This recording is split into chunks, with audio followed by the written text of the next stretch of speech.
Was about the coffee, but the supply chains that brought the coffee machine to your kitchen counter and the TV to your living room are much more complex. Let's look at some more scenarios. Can you guess which of these entities are part of the coffee machine's supply chain? I'll give you a clue.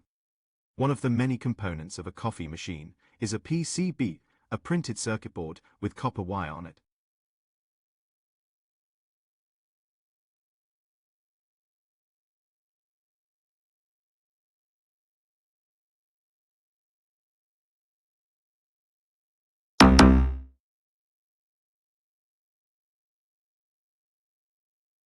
Except for the coffee manufacturer and regulators, all these entities are parts of the PCB supply chain. However, regulators are stakeholders that all companies must keep in mind when designing and operating their supply chains.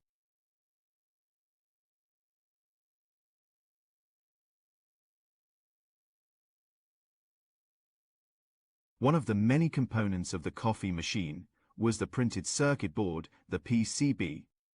One part of the supply chain for the PCB started with the mining company that mined copper ore out of the ground. A copper extraction company then extracted copper from the ore and molded it into large blocks of copper called ingots.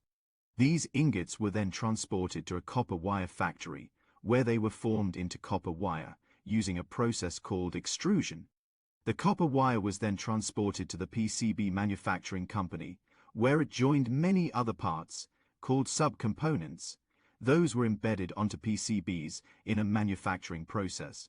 The PCBs were then transported to the company that made the coffee machine, called the finished goods manufacturer, where they joined hundreds of other parts, called components, that were fitted onto the coffee machines in a manufacturing process called final assembly.